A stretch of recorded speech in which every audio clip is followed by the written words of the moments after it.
son los ilíacos o coxales y el sacrocoxis. Se articulan y forman la cavidad o delimitan la cavidad pelviana, que en la mujer se le conoce como canal del parto. El hueso ilíaco es un hueso plano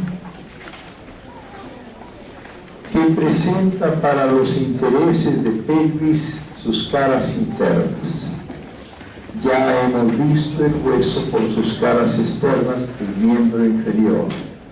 Interesa ahora el ilíaco por sus caras internas como formante de pelvis.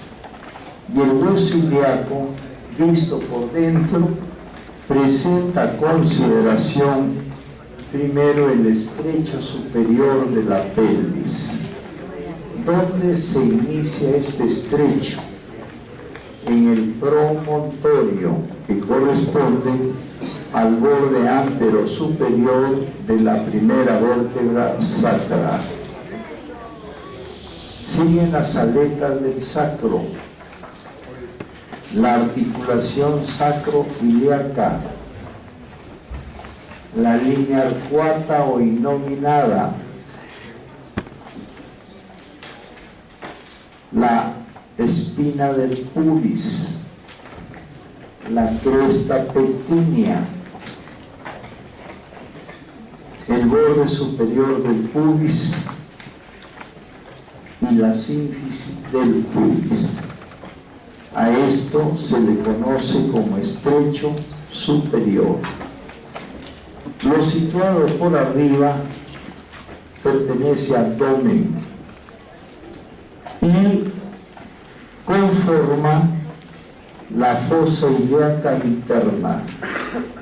Esta fosa ilíaca interna da inserción al ilíaco, que conjuntamente con el psoas forman el psoas ilíaco, músculo que distalmente se inserta en el trocánter menor.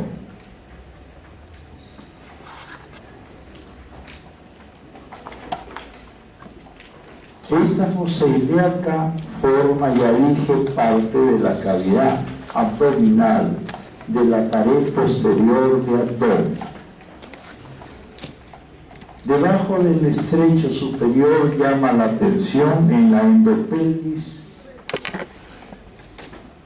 el agujero obturador.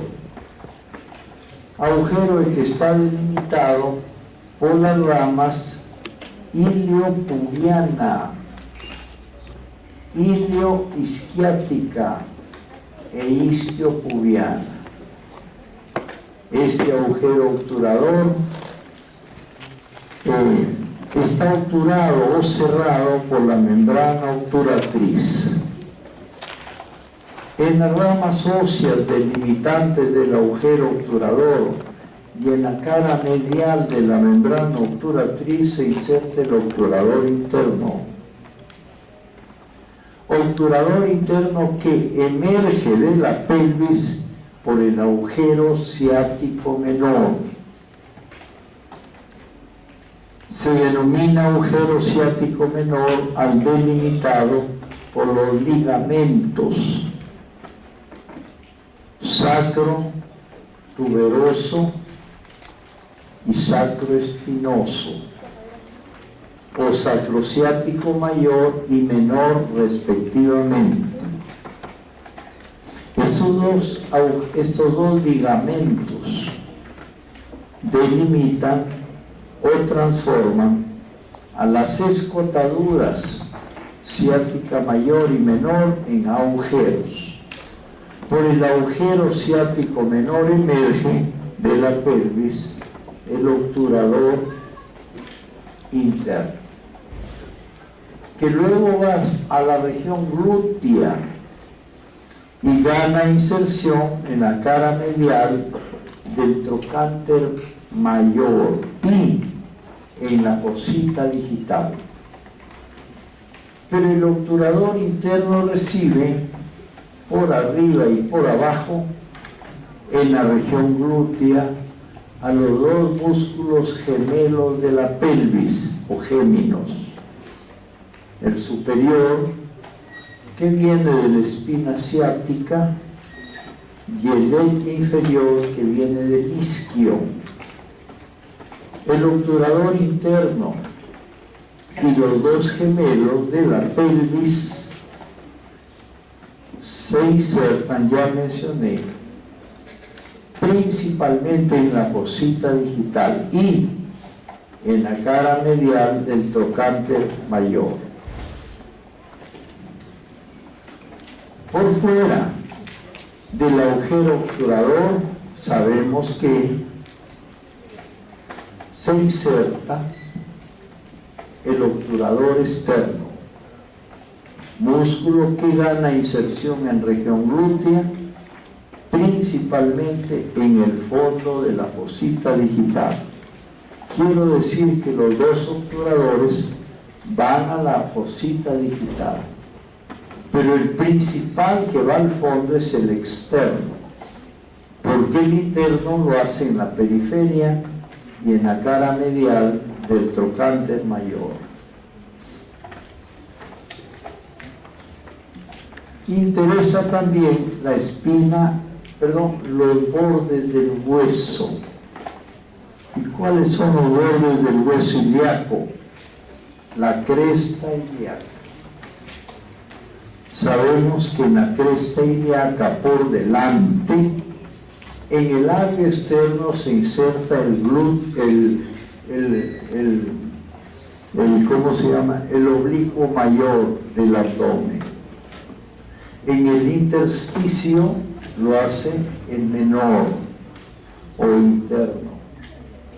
Y en el labio interno el transverso. Estos tres músculos también se insertan en la espina ilíaca.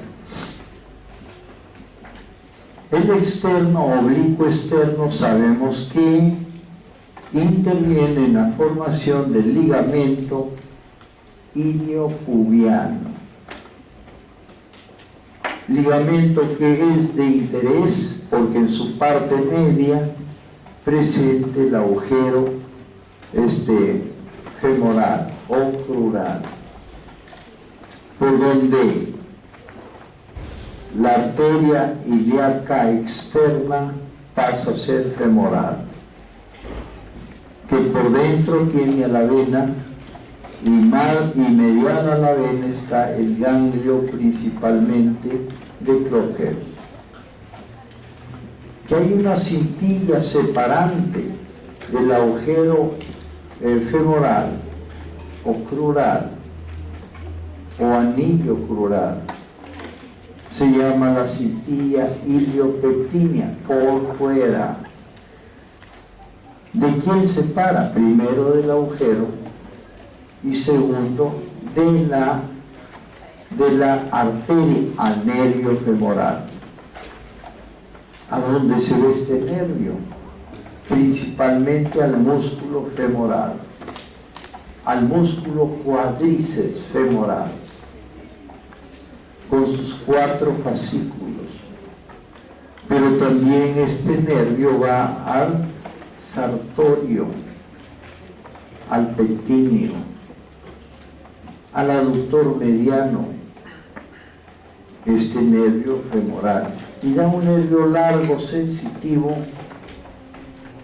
que acompaña a la arteria femoral común y superficial, y en la rodilla a la safena interna, en la pierna igualmente por dentro, hasta terminar en la cara medial del pie, me refiero al safena, sensitivo.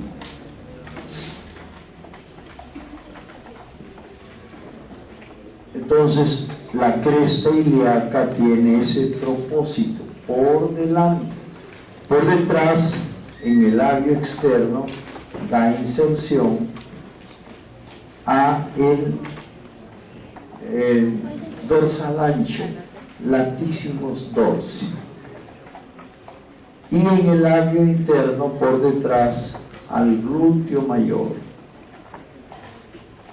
de modo tal que hay 5 músculos insertados en la cresta ilíaca. Pero se agrega que en la espina ilíaca anterosuperior se insertan 2 músculos femorales, el sartorio y el tensor de la fascia lata. Sartorio y tensor de la fascia lata en espina ilíaca anterosuperior, de manera tal que ya no son 3 los músculos de la espina, sino 5 músculos, con los anchos del abdomen. 6 diría yo, porque también se inserta el recto anterior del abdomen, el recto abdominal, perdón. Borde anterior. A la vista me muestra la espina ilíaca anterosuperior, la escotadura que hay entre la espina ilíaca anterosuperior y la anteroinferior. Por esas escotaduras sale del abdomen, de la fosa ilíaca interna, el nervio cutáneo femoral lateral. Viene la línea arcuata en parte y la eminencia iliopectínea, la espina del pubis y la sínfisis del pubis. En la espina ilíaca anterosuperior se inserta el recto anterior del cuádriceps y el glúteo mediano. Borde posterior. Se inicia en la espina ilíaca posterosuperior. Viene la escotadura ciática mayor, la espina ilíaca posteroinferior y luego el isquio. La escotadura que hay ciática mayor tiene características diferenciales entre el hombre y la mujer, entre el hueso ilíaco del hombre y de la mujer. Es amplia en la mujer, es angosta en el hombre. Visto un hueso ilíaco solamente por la escotadura grande, decimos que es de mujer.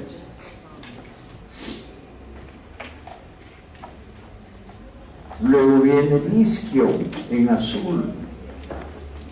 Ese isquio con una escotadura ciática menor, que es esta,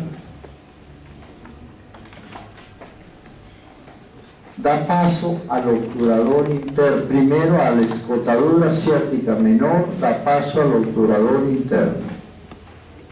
Y en el isquio se insertan los siguientes músculos: bíceps largo, semitendinoso, semimembranoso, aductor mayor, gemelo de la pelvis inferior, y el cuadrado femoral. Repito, en el isquio se insertan hasta 6 músculos: bíceps largo, semitendinoso, semimembranoso, aductor mayor, se inserta el cuadrado femoral y el gemelo de la pelvis inferior. Borde inferior, rama isquiopubiana. Ahí se inserta principalmente de la celda peniana y clitoridia los músculos isquio cavernoso y el isquio clitoridio.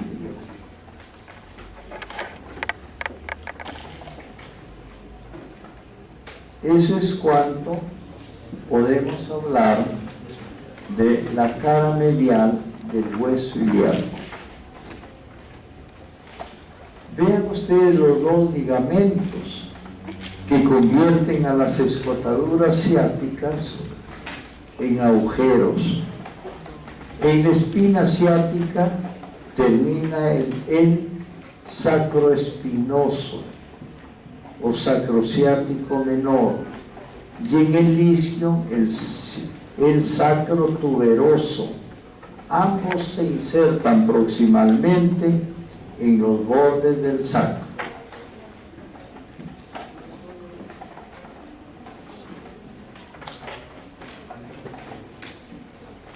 Pelvis articulada.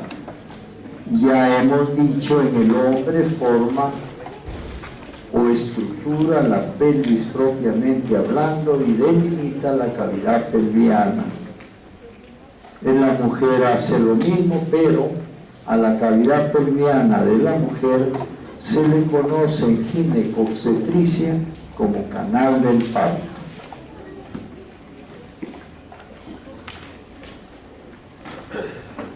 La pelvis, vista de arriba abajo, tiene tres estrechos. El estrecho superior ya lo hemos mencionado, cuáles son sus límites. El estrecho medio se establece entre el retropubis y la segunda vértebra, la tercera vértebra sacra en su centro. Pero otros refieren en el borde inferior de la tercera sacra. Borde inferior de la tercera sacra. Y el estrecho inferior está entre 4 puntos: el vértice del coxis, el subpubis y los 2 isquiones, huesos que al formar el estrecho delimitan un rombo perineal. Repito, su pubis, su coxis y los 2 isquiones. El estrecho inferior, el superior, perdón, tiene 3 tipos de diámetros: anteroposteriores, transversos y oblicuos. Pero de todos ellos, el más importante, por ser el menor, se llama el conjugado vera o conjugado obstétrico. Es uno de los diámetros del estrecho superior anteroposteriores. Hay 3 diámetros anteroposteriores. Uno que se llama promonto suprapúbico, 11 centímetros mide y se le llama conjugado anatómico. Otro que se llama promonto retropúbico, es el menor de los 3, mide 10.5 centímetros. Y otro que se llama promonto subpúbico o conjugado diagonal. Al promonto retropúbico le llamamos conjugado vera o conjugado obstétrico. Es el menor, es el que ofrece dificultad en la travesía de la cabeza, que es lo que perimétricamente es más grande durante el parto. Conjugado vera, promonto retropúbico, 10.5. Y hay otro que se llama el diagonal, que vale 12. Ni el diagonal ni el anatómico ofrecen dificultades durante el parto. Sí lo hace el vera, conjugado obstétrico, 10.5. Son cifras que manejamos y que no se nos ocurre, son internacionales estas cifras. De modo que diámetros menores son compatibles con pelvis estrechas. Pelvis estrechas que no hacen viable el parto natural. De 100 partos, 95 o más deben ser fisiológicos, naturales, en los hospitales por lo menos. Pero de 100 partos en clínicas, 90 son estrechos. Y a las 90 le hacen cesáreas, cuando las cesáreas son de alrededor del 2 a 3% en los hospitales.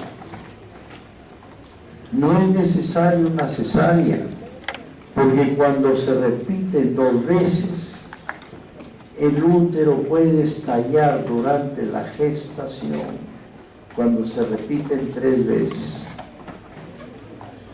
La paciente atendida en clínicas es cesareada. No es así.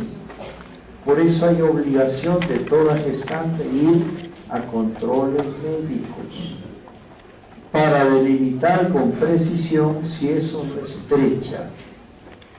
Cada centro obstétrico tiene un ecógrafo que lo manejan para delimitar o medir los estrechos pelvianos. El ecógrafo ya es rutinario que todo centro obstétrico disponga de un ecógrafo. Antiguamente no usábamos el ecógrafo, sino los rayos X. Pero como el rayo X, los rayos X pueden ser dañinos al embrión, no se puede usar a lo largo de la gestación, sino al término, porque ya el feto está formado. Entonces lo usaban al término. La radiografía que precisa diámetro se llama teleradiografía. Es una radiografía tomada a 1,80 m o 2 metros de distancia. A esa distancia se dice que los rayos son paralelos y reproducen la imagen exacta en tamaño. Pero ya no se usa, porque hay un ecógrafo en cada centro obstétrico. Lamentablemente, el 40% de los partos son atendidos en nuestro medio por empíricas. Por tan conversa, lo voy a cambiar. El 40% de los partos están atendidos por empíricas. Y un parto atendida por empíricas puede producir daños encefálicos. Hay un altísimo porcentaje de epilépticos en nuestro medio por mala atención del parto, a través 40% de empíricas. Hace 30 años eran más o menos 800,000 epilépticos, ahora superan los 2 millones. Sigue habiendo el 40% de la atención de partos por empíricos, por empíricas, más son mujeres las que atienden, pero hay sufrimiento fetal, y ese sufrimiento fetal daña el cerebro, y son portadores a futuro de epilepsias o equivalentes epilépticos. Altísima cantidad de epilépticos, alrededor de 2 millones de epilépticos hay en nuestro medio, de cerca de 30 millones de habitantes. Bueno, ese es el estrecho superior, pero el estrecho superior tiene un diámetro transverso que va de la parte más culminante de la línea arcuata, quiere decir la más lateral, de una arcuata a la otra línea arcuata o inominada, 13.5 vale. Y hay otro diámetro del estrecho superior que le llamamos diagonal. Puede ser izquierdo o derecho. El diámetro diagonal del estrecho superior se inicia en la articulación sacroiliaca de un lado y termina en la mitad de la cresta pectínea y toma el nombre o denominación de la cresta pectínea. Si es izquierda, la cresta pectínea le llamamos diagonal izquierda. Y si termina en la mitad de la derecha, le llamamos diagonal derecho. ¿De dónde viene el diagonal derecho? De la articulación sacroiliaca izquierda. ¿Y de dónde viene el izquierdo? De la articulación sacroiliaca derecha. Y ya les dije, este diámetro vale 12.5 para unos y para otros 12.75.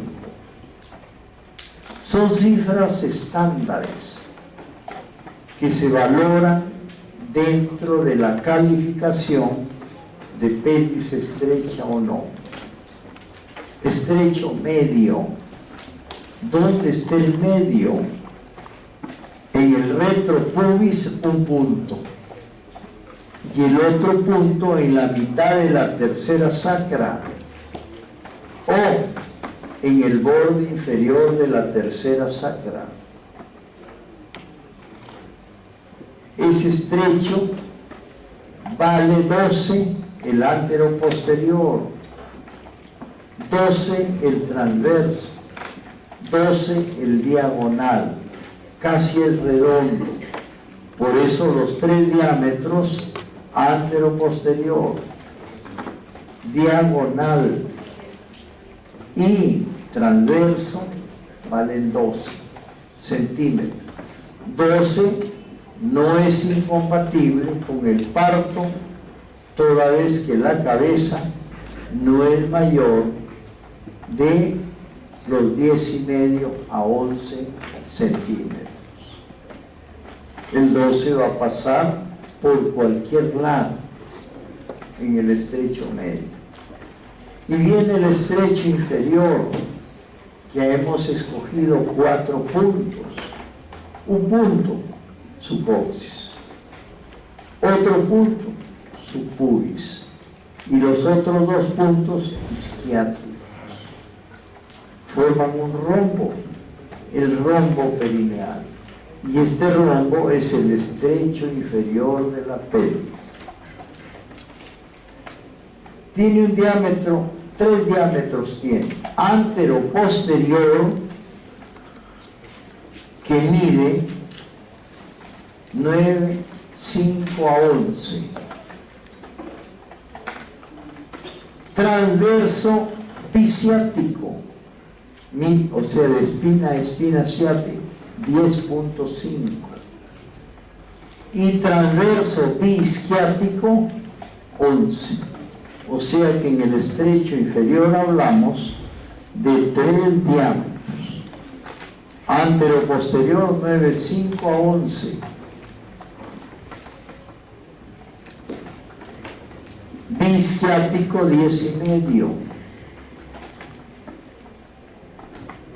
Y biciático 11. Pero estos diámetros pueden ser ampliados porque los ligamentos sacrotuberoso y sacroespinoso son distensibles, y como son distensibles, estos diámetros pueden aumentar.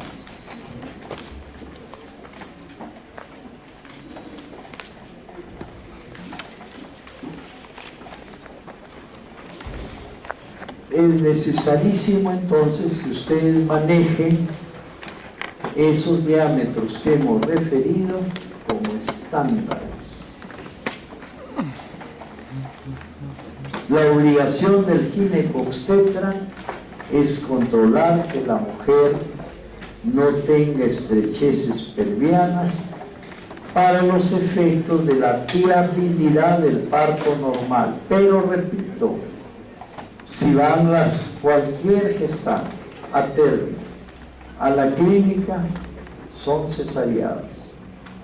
3 cesáreas convierten al útero en riesgoso para una cuarta gestación.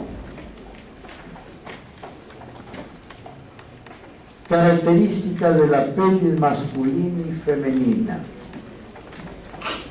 Bueno, hay muchos detalles que distinguen una masculina de una femenina.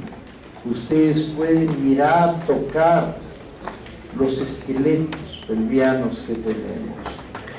Primero, los huesos son más toscos en el hombre, más gruesos, más pesados. En la mujer son más finos, más livianos, menos altos. La pelvis del hombre es más larga que la de la mujer. Es más gruesa, más tosca, más pesada. La mujer es más liviana, menos larga, más amplia en sus estrechos en la mujer que en el hombre. Le miramos el ángulo subpubiano. Si es cerrado es de hombre.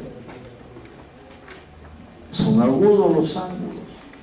Pero si es cerrado, y observen los esqueletos, y ustedes al ver el ángulo dicen, este es de mujer. Si es abierto es de mujer. Y si es cerrado es de hombre. Observen las escotaduras ciáticas mayores. En la mujer son amplias, en el hombre son angostas. Preguntamos, ¿qué sale por la escotadura y agujero ciático mayor de la pelvis? El músculo piriforme. ¿Qué más sale por el borde superior del músculo piriforme en la región glútea? El paquete glúteo superior. ¿Qué pasa por el borde inferior del piriforme en región glútea, visto en piramidal? En el borde inferior del piriforme vemos al gran nervio ciático. Desen la vuelta, vean los tubos de vidrio y observen ese detalle. Sale el gran nervio ciático, pero por dentro el ciático, inmediatamente por dentro, tiene al paquete isquiático o glúteo inferior, y por dentro del isquiático tiene al paquete pudendo interno. Entonces nuestra obligación es ver, además de los esqueletos, ver las preparaciones en cubos de vidrio donde identificamos al piriforme y en su borde inferior al gran nervio ciático. Por dentro el paquete isquiático y por dentro del isquiático el paquete pudendo. Eso es lo que hay que verificar para nunca olvidarse. La pelvis femenina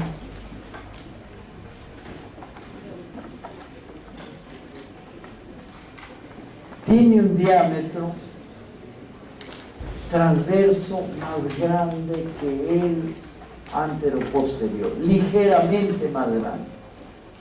Ahí se ve en azul el diámetro transverso ligeramente más grande que el anteroposterior. Pero ¿esa es más grande o no es más grande? No es más grande, es el de hombre. ¿Ve? Porque la escotadura ciática mayor que está atrás es angosta. El ángulo subpubiano no es tan abierto. El agujero es triangular en el hombre y es agujero obturador. Y en la mujer es ovalado. Los huesos son gruesos, pesados. La longitud vertical es mayor en el hombre. Entonces es una pelvis masculina. Este diámetro anteroposterior es mayor que el transverso. Entonces, esta es una pelvis androide. Pero no porque sea androide no es de mujer. Perdón, hay 4 tipos de pelvis en la mujer. Claro, este es de hombre. estamos estableciendo los distingos entre pelvis de hombre y mujer. Y este es de hombre, porque ese diámetro es menos largo que el de acá. ¿Entendido? Los huesos son muy gruesos, muy pesados. ¿Ve? En el hombre, tosco. La distancia que hay entre el sacro y la punta del coxis es mayor en el hombre. Si miran al hueso de la mujer, es más sifótico el sacro coxis en la mujer. Y es menos sifótico en el hombre. Pero la altura en general es mayor, la pelvis del hombre. Entonces ustedes observen los esqueletos y van a ver los detalles que establecen los distingos. Este ángulo es agudo, pero más abierto es el de la mujer. Este agujero es triangular. Este agujero de acá, escotadura ciática mayor, es cerrada en la mujer, en el hombre, abierta en la mujer. Las fosas ilíacas son poco profundas en el hombre, muy profundas en la mujer. Y en general los estrechos pelvianos son amplios en la mujer.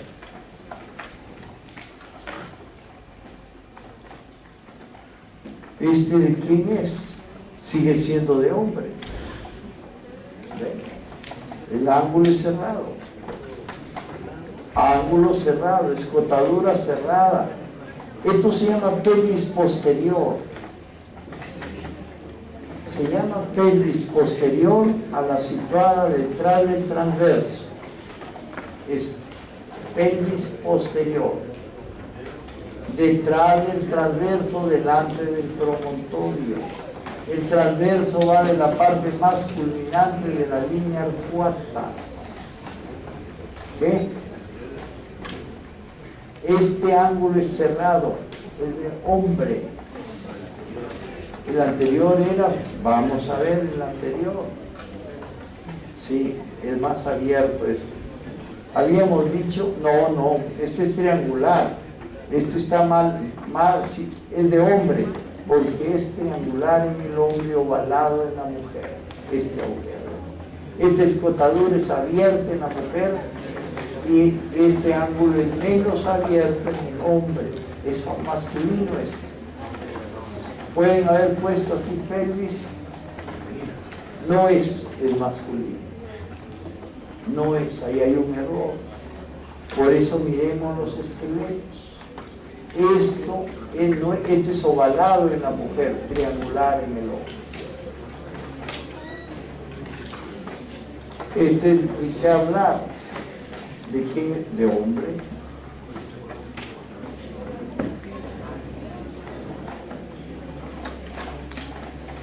Tipos de pelvis femeninas son variantes. Y la principal pelvis femenina es esta.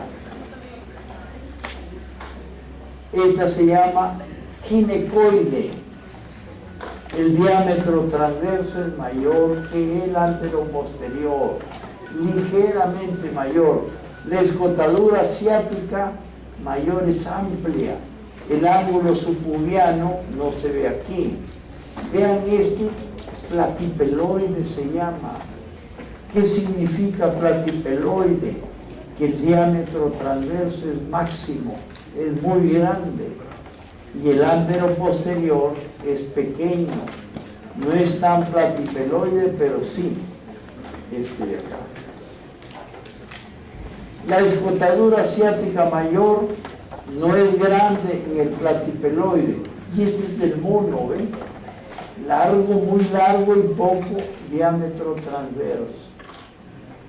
Y este es del androide, más largo que ancho. A esto le llamamos pelvis posterior. Aquí es posterior. Vean como en el antropoide, la pelvis posterior y anterior son amplias. En cambio en el hombre, miren, la pelvis posterior es pequeña y grande el anterior, este es delante del transverso. Y esta platipeloide, las dos pelvis son amplias, pero aquí es de la mujer, la pelvis posterior es amplia. Facilita el parto, esa pelvis posterior. Esa clasificación no era la mejor, la que hemos puesto, también es de hombre.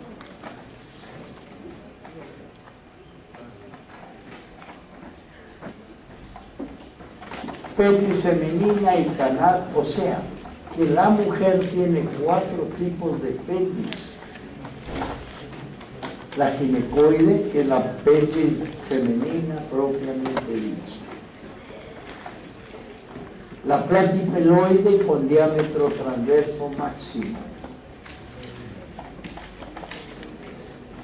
La androide con diámetro transverso no mayor que el antero posterior y una pelvis posterior en el pequeña. Y la antropoide, las dos pelvis anterior y posterior son grandes. Aquí hablamos pelvis femenina y canal del parto. Ahí está una pelvis femenina.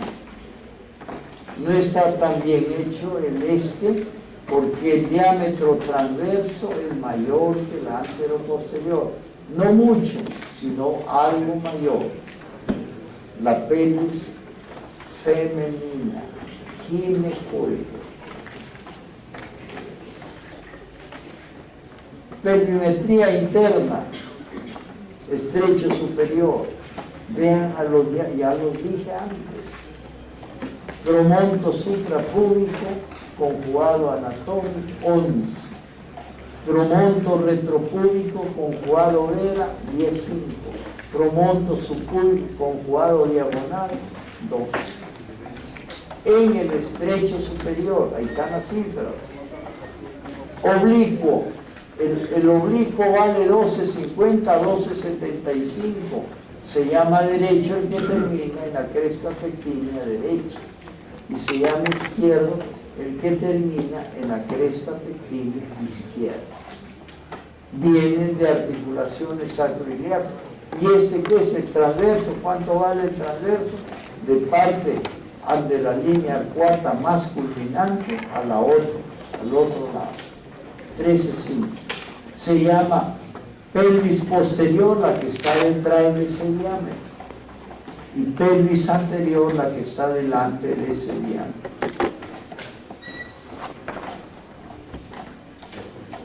Vean los 3 estrechos anteriores: promonto suprapúbico, retropúbico y subpúbico. 11, 10,5, ¿y cuánto dije? 2.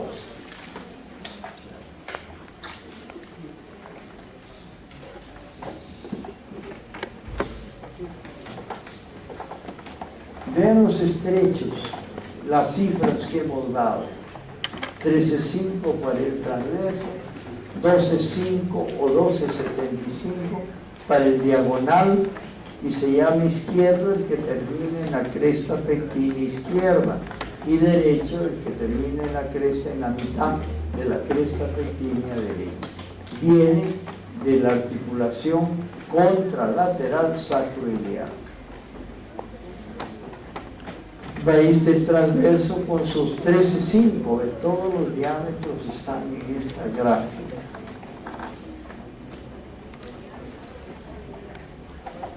Vean aquí en amarillo, ese transverso pequeño, los diagonales grandes. ¿Será de hombre o será de mujer? Es de hombre. Es de hombre. Este ángulo está cerrado. Esta escotadura está cerrada. Este sacrocoxis es largo.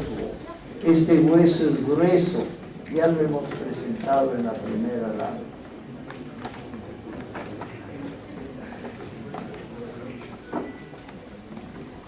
Esa es la fosa ilíaca interna, ¿no? Este es un hueso, bueno, este diámetro está más abierto, el subpubiano está más abierto, pero miren todos los esqueletos, van a ver unos que los tienen muy abiertos. Este es abierto, Por eso es femenino. ¿Ve? Las fosas ilíacas son profundas en la mujer. Los huesos ilíacos son menos gruesos, son menos, la pelvis en general es más liviana en la mujer. Estrecho medio. Vean los valores, todos son 12.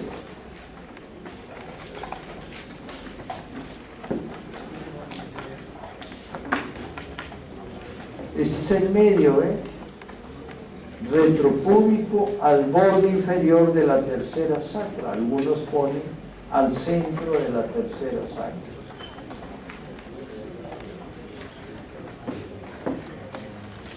Estrecho inferior. Vean 9, 5 a 11. En A se llama nutas, contranutación primero. Cuando el coxis se acerca al subpubis, el promontorio se aleja del suprapubis. Repito, se llama la mujer gestante en los últimos días ablanda sus articulaciones al extremo que no puede caminar bien, es ayudada, la gestante casi a término. Sus ligamentos articulares se distienden en un intento de agrandar estrechos pelvianos, fisiológico, y no puede caminar bien.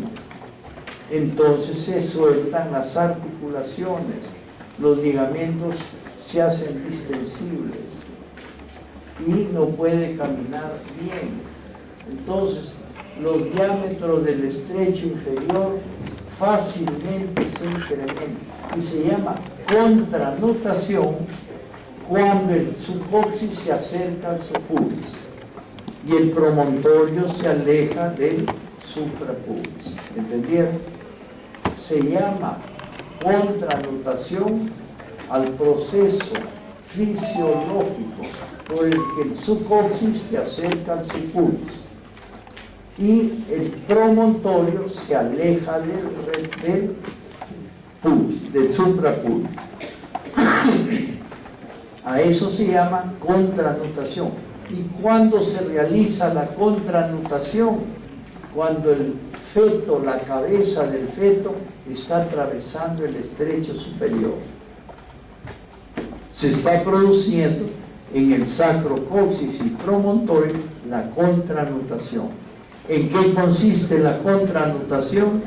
En que el subcoxis se acerca al pubis y el promontorio se aleja del pubis. ¿Qué está sucediendo en ese momento? El encaje, la cabeza del feto está atravesando el estrecho de arriba. Contranutación. Y al revés, la nutación es el proceso por el cual el subcoxis se aleja del subpubis. Se aleja del subpubis. Y el promontorio se acerca al retropubis o al suprapubis. Ya la cabeza del feto había atravesado el estrecho de arriba y quiere atravesar el de abajo. En ese instante el coxis se aleja para que el estrecho de abajo sea grande, para que no mida 9,5 el ándero posterior, sino 11 a 11,5. ¿Cómo se consigue? Alejando al coxis. Y a eso se llama nutación. Necesita ampliar el estrecho de abajo, de 9,5 llevarlo a 11 o más. ¿Y cómo lo hace? Alejando el coxis. Pero ese alejamiento del coxis, del subpubis, del subcoxis, se llama nutación. Cuando el subcoxis se acerca, se llama contranutación. ¿Pero qué busca? Ampliar el estrecho de arriba.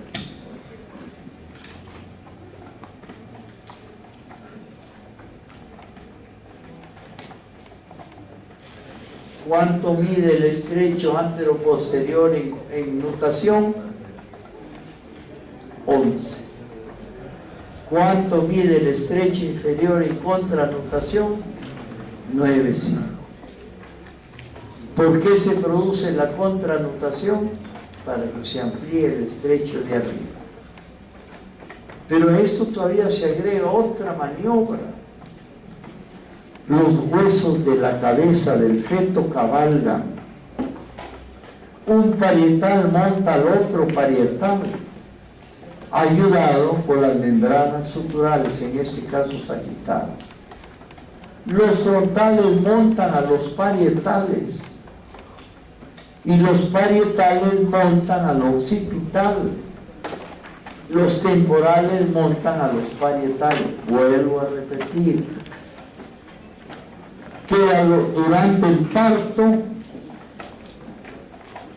los huesos de la cabeza, de la bóveda, cabalgan entre sí. Parietal monta al otro parietal, achica el diámetro transverso. Frontal monta ¿a quién? A los parietales. Parietales montan ¿a quién? Al occipital. Y temporales montan ¿a quién? Al parietal, a los parietales. ¿Qué se ha logrado con eso? Reducir diámetros de la cabeza.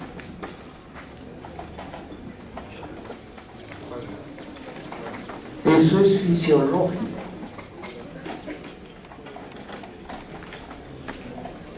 Bueno, aquí los agujeros y el diámetro. ¿Su qué? El diámetro antero-posterior. Su coxis, su púbico. ¿Ven? Vean, ahí está la maniobra. En azul, ¿qué estoy haciendo? La contranutación. Acerco al pubis, ¿a quién? Al coxis, al subcoxis. Y alejo al promontorio en azul, al estrecho superior antero-posterior. Y en azul esa es la contranutación, perdón.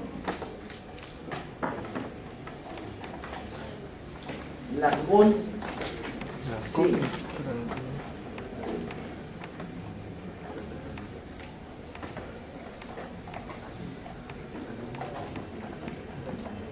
Ahí está. Se acerca el azul, se acerca el coxis al pubis y se aleja el promontorio del pubis. Eso se llama contranutación. Y al revés, en verde, cuando el coxis se aleja, es porque la cabeza va a atravesar el estrecho de abajo. Ya atravesó el de arriba. Y a eso se llama en verde nutación. ¿Ven? Y la contranutación en azul, quiero ampliar el diámetro de arriba. La cabeza va a encajar y empezar a atravesar el estrecho de arriba. Pero cuando ya atravesó el estrecho de arriba y está en el de abajo, a eso se llama nutación. Se aleja en verde el coxis. Amplío el diámetro antero-posterior. Es muy claro ese esquema.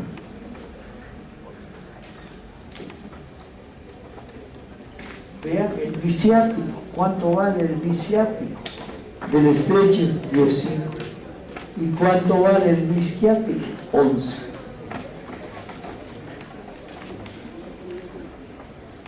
Pero los ligamentos trabajan, los sacrotuberoso y sacroespinoso.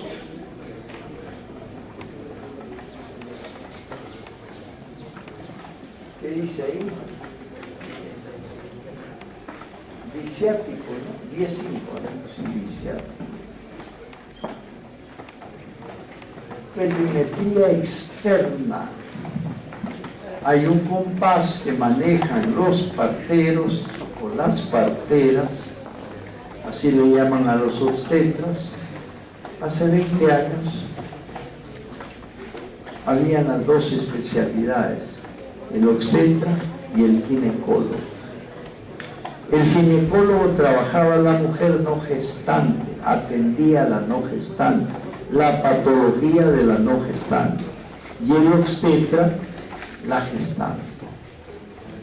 Hace 20 años se juntan las dos especialidades y ahora se llaman ginecobstetras.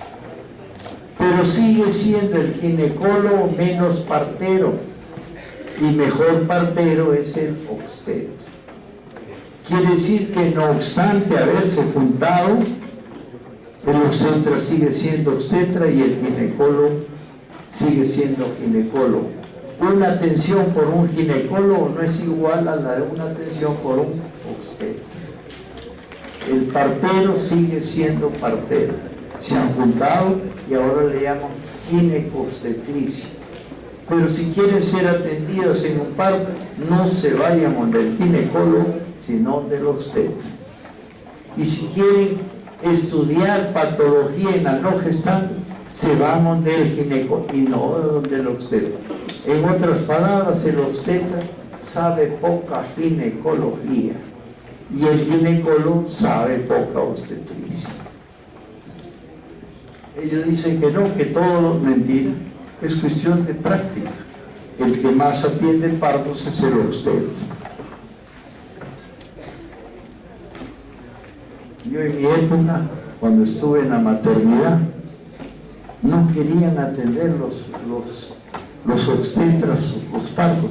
No, dice, atiéndelo tú, me decía el interno, porque si tú te equivocas no pasa nada, pero si yo me equivoco es un escándalo. No querían atender por eso. Yo aprendía pues atendiendo más partos. Diámetros perimétricos externos. Hay uno que une la parte culminante, el prepubis con la quinta espinosa. Se llama de Baudeloque, antero-posterior, vale 20 centímetros. Hay otro que se llama biiliaco, que une las espinas ilíacas, 24. Hay otro que une la parte culminante de las crestas ilíacas, bicrestal, 28. Y hay otro que mide el extremo lateral de los trocánteres, bitrocanterio. Conclusión, hay 4 diámetros externos perimétricos: Baudeloque o antero-posterior, prepubis a quinta espinosa, biiliaco, ahí dice biciliaco, no, biiliaco, 24, bicrestal 28, bitrocanterio 32, de 4 en 4 años. Ahí está, ahí dice bisiliaco, no, biiliaco. El que escribió lo hizo mal, pero el biiliaco. Bicrestal, bitrocanterio y transverso, y antero-posterior, Baudeloque, 20 centímetros.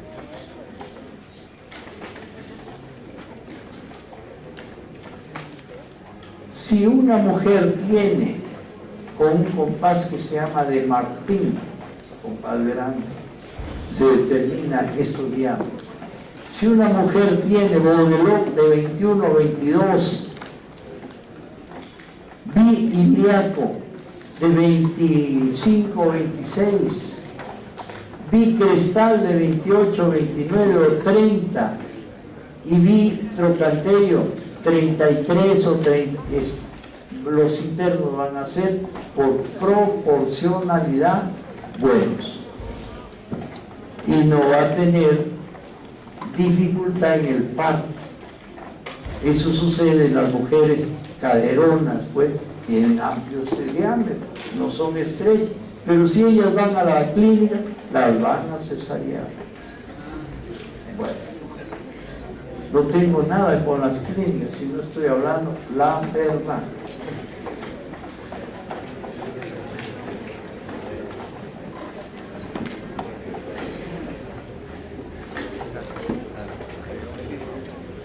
Ahí termina el Baudeloque.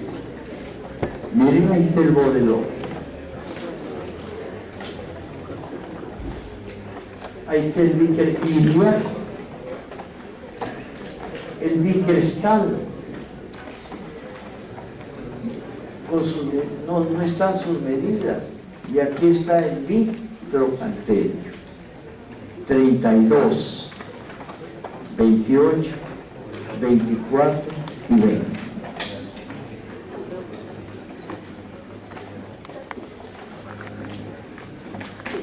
Pelvimetría interna indirecta. Si yo he mencionado, si una mujer tiene diámetros pelvimétricos externos mayores que los están, no va a ser estrecha. ¿Entendido? Por proporcionalidad. Segundo procedimiento es el triángulo o rombo de Michaelis. ¿Cómo se hace el rombo de Michaelis? Acostada en decúbito ventral la mujer, se toca la quinta espinosa y se mide la distancia entre la quinta espinosa y el inicio del pliegue interglúteo. Se tocan luego las apófisis espinosas posterior superior, detrás hay una fosita y se forma un rombo con líneas uniendo los laterales con los mediales. Si ese rombo tiene lados iguales, no es estrecha la mujer. Si ese rombo es en cometa, sí es estrecha la mujer. Si las medidas de cada uno de los puntos del rombo son desiguales, es estrecha la mujer. Quiero decir que el rombo entre la quinta espinosa, el pliegue interglúteo, la mujer boca abajo, y ¿cómo se llama? Las espinas pósteros superiores, su fosita, se trazan con líneas, se unen con líneas estos puntos laterales con los mediales y se saca el rombo. Si el rombo tiene lados iguales, ni hablar, es normal esa mujer.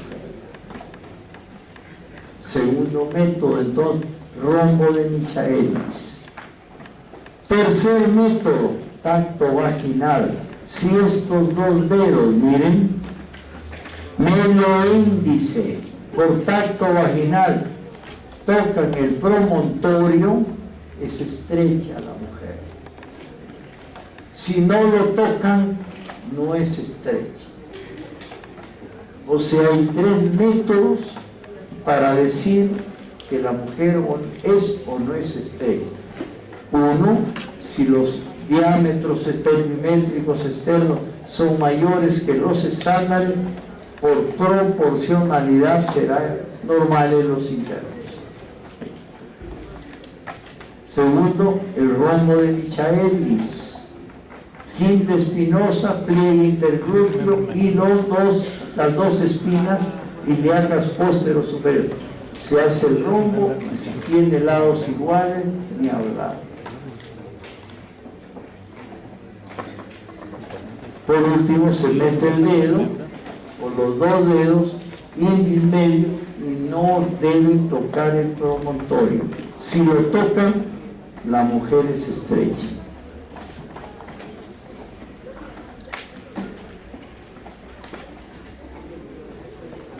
¿Ve? Ahí están los tres. Dice pelvimetría externa, rombo de Michaelis y tacto vaginal.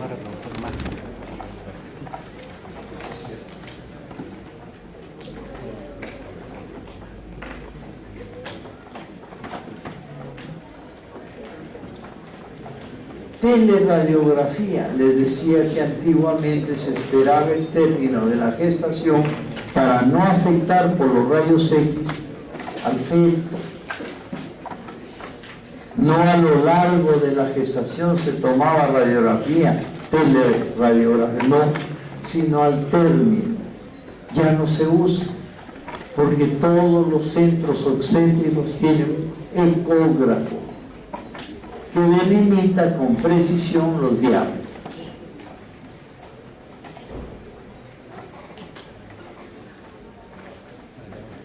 Planos paralelos de Hodge.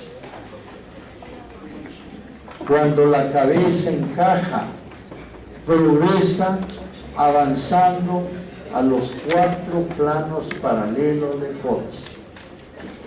¿Cómo son esos 4 planos paralelos de Hodge? Miren, uno es promonto suprapúbico.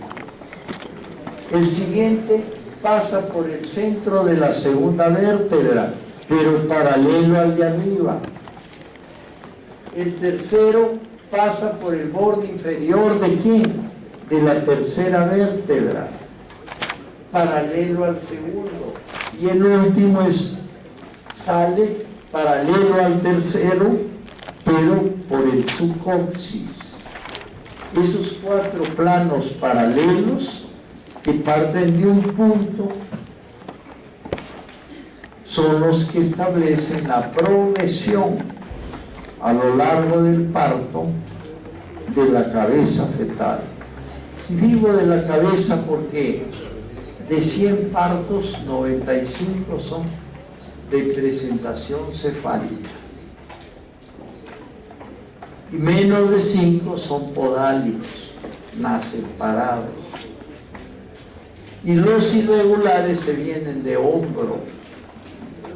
Eso no hay que cesarear.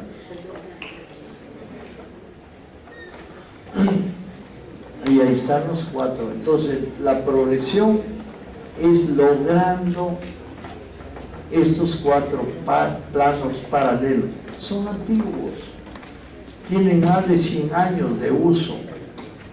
Si ustedes le preguntan a un obstetra actual, ni sabe cuáles son esos planos, pero han existido toda la vida.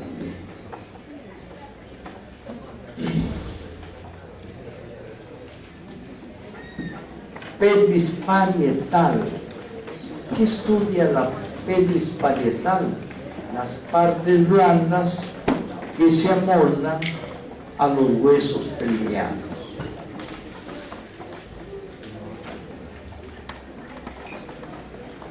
Vean el músculo, los músculos. ¿Qué músculo es este que está acá atrás? Inserto en la cara anterior del sacro, entre los agujeros sacros, el piriforme. ¿Por dónde emerge el piriforme de la pelvis y a dónde se va? Se va a la región glútea, al borde superior del trocánter mayor. Pero este músculo piriforme nos señala en la región glútea o se convierte en reparo anatómico. Por encima de él emerge, a través de la escotadura ciática mayor, agujero ciático mayor, el paquete glúteo superior. Por el borde inferior emerge el gran nervio. Pueden verlo en los cubos de vidrio. Pero por dentro del gran nervio ciático, el paquete isquiático o glúteo inferior. Y por dentro del paquete isquiático, el paquete pudendo interno. Arteria pudenda interna de la hipogástrica. Nervio pudendo, no interno, sino pudendo nada más. ¿Por qué? Porque no hay nervio pudendo externo. Entonces le llamamos nervio pudendo. En cambio, arteria pudenda interna sí, porque hay pudendas externas. Venas pudendas internas. Vean qué músculo es este. Este de acá, ¿quién me dice? Está tapando el agujero obturador. Este es el obturador interno. ¿Dónde se está insertando? En las ramas óseas delimitantes del agujero obturador, iliopubiana, ilioisquiática, isquiopubiana, y por dentro de la membrana obturatriz. Este es el obturador ¿qué? Interno. Y el de acá que viene desde el retropubis, ¿quién es este? El elevador del ano. A este fascículo le llamamos externo. Este es el propiamente dicho. Y vean cómo el elevador del ano inserta en el retropubis y luego en el arco tendinoso del elevador, este arco, que va del retropubis a la espina isquiática o ciática. Espina isquiática se llama también, o ciática. Este se llama el arco tendinoso. Ahí se inserta el elevador. Pero vean cómo este fascículo del elevador se llama isquiopubiano. Perdón, no. Ilio isquiático. Iliococcigio o isquiococcigio, porque se va al coxis, pues. Es un fascículo del elevador, va de la espina ciática al coxis, por eso se llama isquiococcigio. ¿Por qué isquio? Porque va de la espina isquiática, que se le llama ciática, al coxis, isquiococcigio. Y todo este es el elevador, siendo el de acá el fascículo externo. Vean cómo el músculo elevador del ano rodea al recto, rodea al recto por detrás, rodea a la vagina y a la oreja.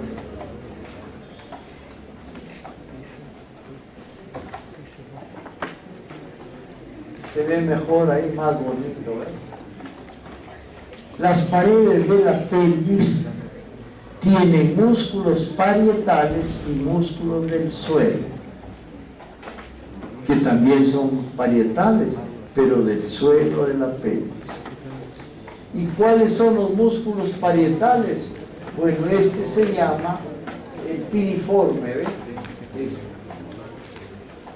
Este se llama el isquiococcigio, pero ya él pertenece al elevador. Esto se llama isquiopubiano o pubo isquiático. Pubo isquiático, el largo. Es el elevador. Y este se llama su fascículo externo. Y este se llama el isquiococcigio. También es el del elevador. A este le llaman fascículo externo y a este isquiococcigio. Y a esto se llama pubococcigio. Pubococcigio. ¿Fascículo qué? ¿Pubo qué? El pubococcigio. Pero el pubococcigio tiene un pubo vaginal que rodea la vagina, un pubo rectal que rodea el recto.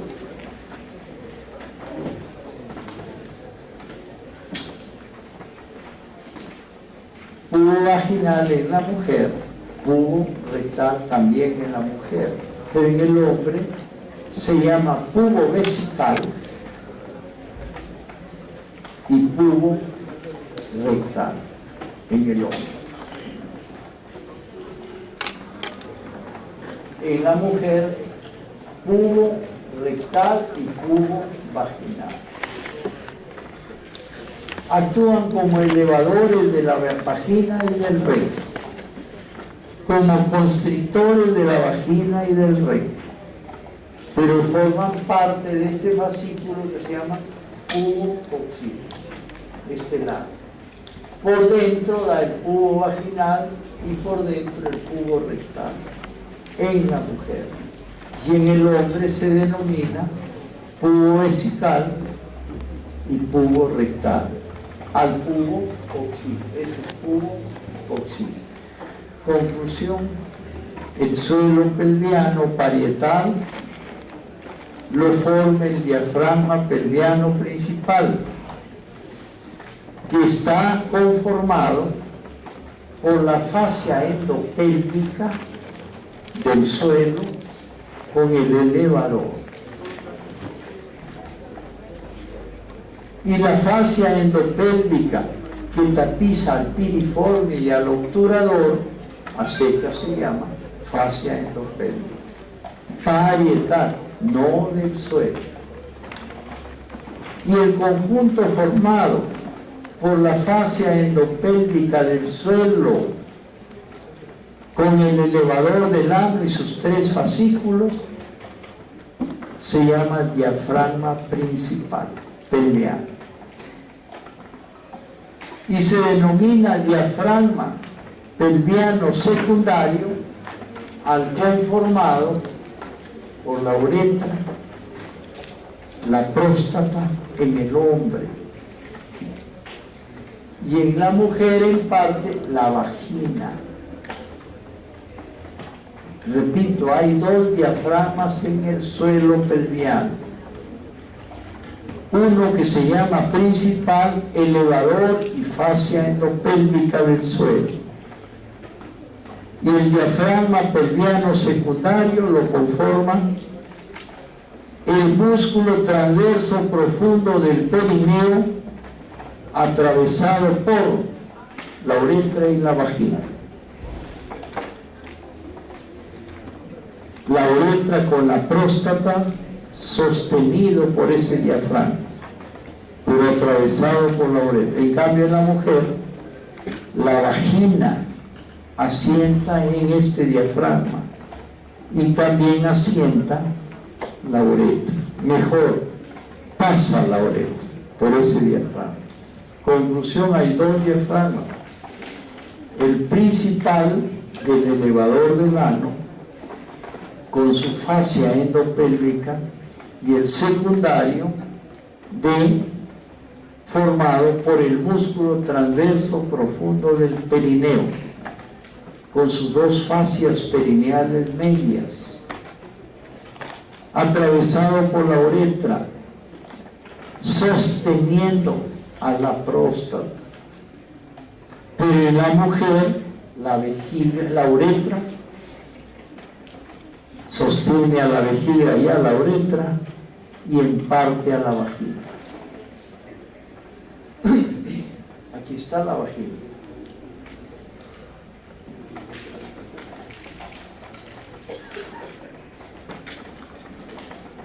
Ahí está el músculo pubo-oxígeno. Con un fenestro. ¿Qué fenestro será este? Será un fenestro vaginal. Y acá otro fenestro, pero en el diafragma urogenital de la uretra más que todo. Ese diagrama demuestra que la vagina no atraviesa al diafragma urogenital en plomo, sino al elevador.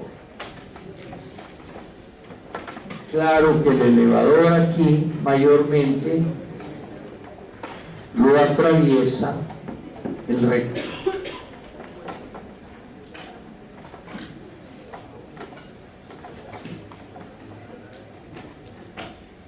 Ahí está la vagina atravesando el diafragma urogenital.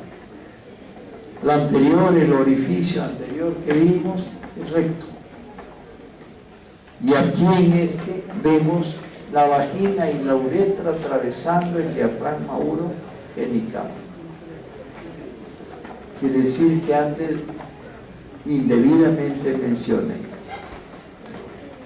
¿Quién atraviesa el urogenital? La vagina y la uretra. ¿Quién atraviesa el elevador? El recto.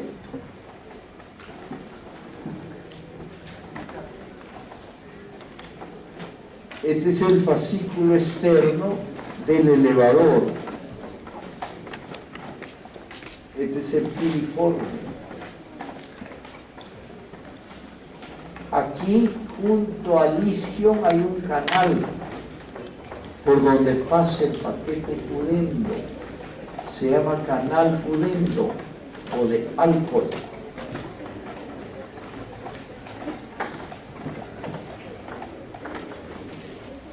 Vean el diafragma urogenital. ¿Quién lo está atravesando? La vagina y la uretra. Vean cómo el diafragma, qué músculo lo forma. Transverso profundo del perineo. Tiene dos hojas a manera de sándwich que lo tapizan, una superior y otra inferior, fascia perineal media. Fascia perineal media. Y tiene un cuerpo, ¿cómo se llama? Un cuerpo, un bulbo de la vagina, que es tejido eréctil. Y este se llama el bulbo vaginal. Circunda la vagina. Y esta es una glándula posterior que se llama de Mary Cooper.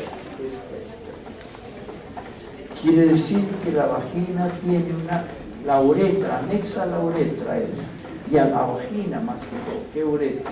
Anexa a la vagina. A la uretra hay una glándula que se llama el Skene, pero a la vagina hay una glándula secretora de moco. Mide 2 a 3 centímetros de largo, 1 a 1,5 de ancho y medio de espesor. Esta se llama las glándulas de Bartolino. Lubricadoras de la vagina. Bartolino. Acá la uretra. Aquí el clítoris con su capuchón y su frenillo.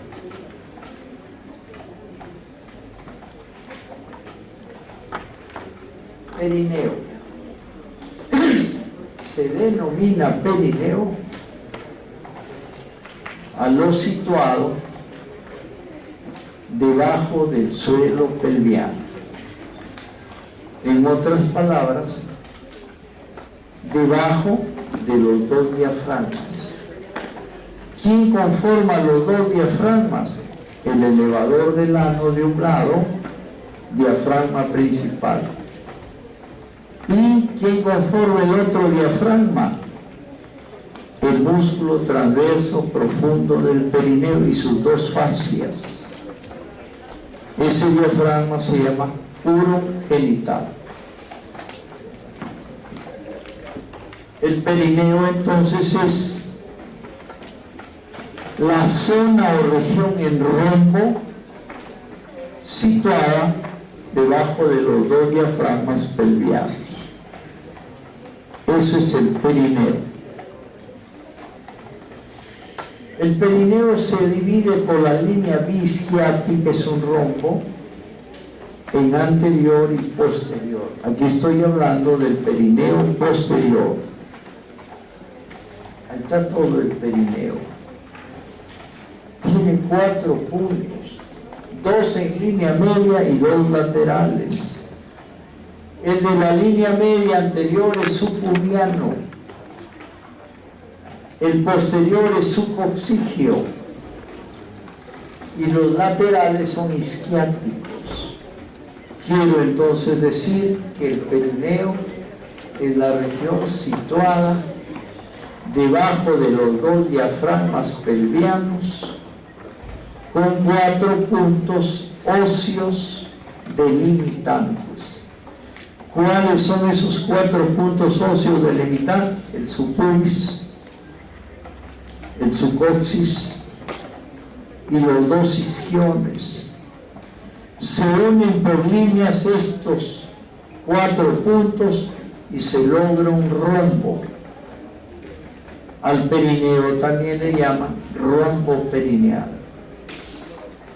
La línea biisquiática divide al perineo en anterior, delante de la línea, y posterior, detrás de la línea biisquiática. Cada perineo es un triángulo. ¿Ven? El perineo anterior, este triángulo anterior. Y el perineo posterior, el otro triángulo. ¿Quién centra el perineo posterior? El recto llano.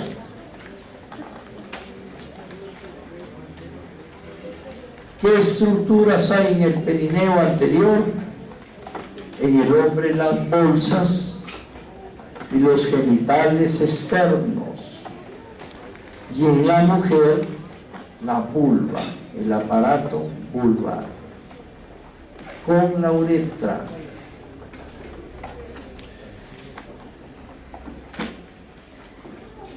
Vean el rombo en la mujer, bastante parecido al del hombre, no muy bien centrado por el recto llano, el posterior, pero sí el aparato vulvar en el perineo anterior.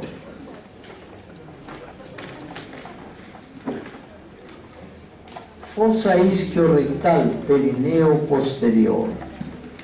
Ya hemos dicho que el recto llano centran al perineo posterior. ¿Cuáles son los puntos delimitantes? La línea bisquiática y las ramas isquiocubianas.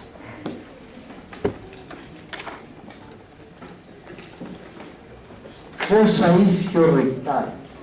Ahí tiene. El elemento centrante es el recto. Pero hay una fosa en triángulo que se llama fosa isquiorrectal, como fosa principal del perineo posterior. Tiene una base que es tegumentaria. Entre el recto y el isquio tiene un vértice en la convergencia de inserción del obturador interno con el elevador del ano. Este es el elevador. Y este es su esfínter interno y externo. Entonces el lado interno y superior o superinterno de la fosa isquiorrectal es el elevador con el esfínter. Y el lado externo o pared lateral de la fosa isquiorrectal es el obturador interno.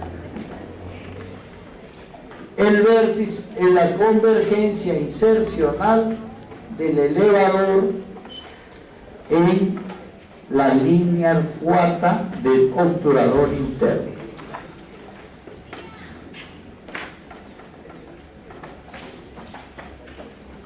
El elemento central del perineo posterior es el recto.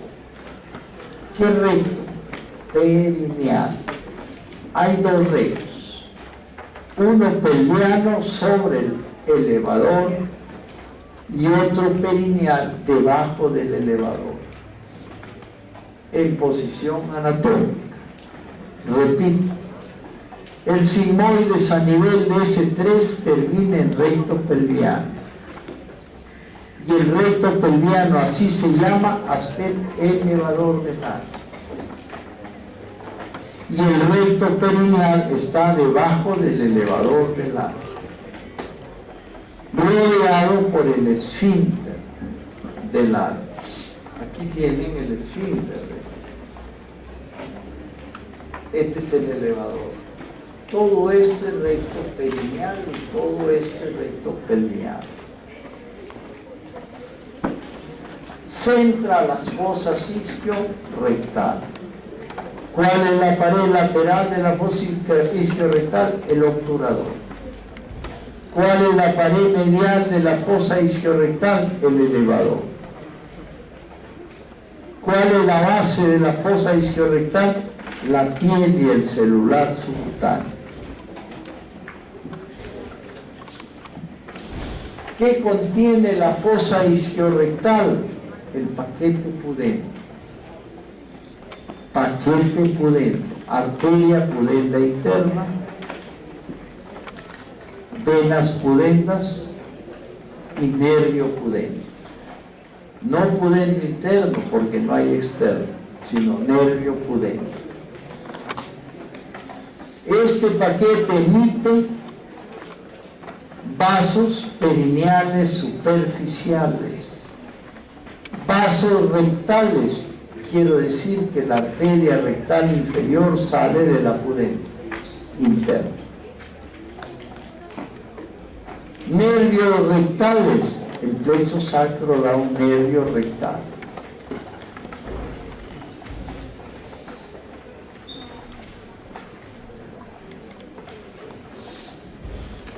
La grasa de la fosa isquiorrectal tiene dos partes, o el tejido celular de la fosa isquiorrectal tiene dos fascias, si se quiere, una rica en grasa de Camper y otra rica en fibras de Scarpa. Pero la fascia de Scarpa aquí no se denomina Scarpa, sino de Coles. La misma fascia que tapiza las bolsas, dartos. Y la misma fascia que tapiza el miembro viril se llama debut. Quiero decir entonces que el celular subcutáneo de la fosa isquiorrectal se descompone en dos fascias. Una fascia rica en grasa, pobre en fibras, que se denomina de Camper. Y Camper es en todos los celulares subcutáneos del organismo. Pero la fascia laminar profunda, aquí debería llamarse de Scarpa en el perineo, pero no se llama de Scarpa, sino de Coles. Y esa misma fascia de Scarpa en el miembro viril se llama de Beck. Y esa misma fascia en las bolsas se llama dartos. Conclusión, la fascia de Scarpa en el perineo cambia de nombre. Coles,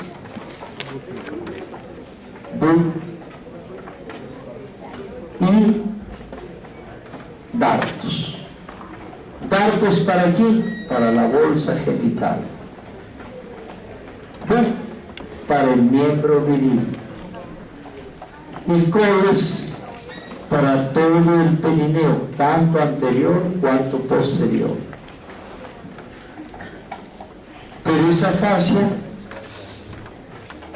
en el muslo se llama de Scarpa, en el abdomen se llama de Scarpa, en la región glútea se llama de Scarpa, pero en el perineo se llama de Coles, en el miembro viril se llama de Bo, y en las bolsas genitales se llama dartos.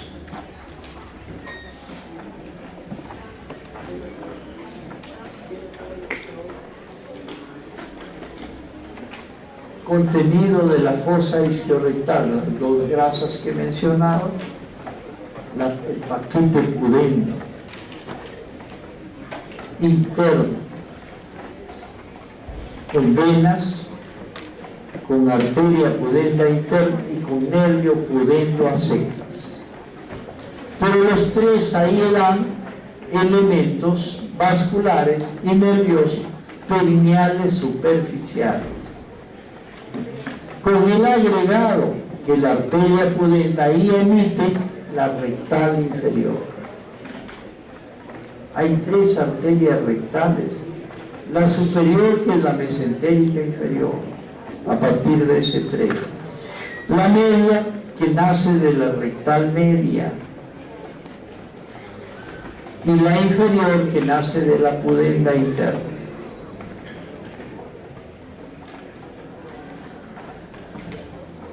Ahí está, los nervios que se llaman perineales superficiales, vienen del pudendo. Las arterias Una se llama rectal inferior y otras perineales superficiales. Pero además el nervio pudendo emite los siguientes nervios. Para el músculo transverso superficial del perineo, para el músculo volvo-uretral, para el músculo transverso profundo del perineo, para el músculo esfínter estriado de la uretra. Repito entonces, y para el esfínter externo del recto.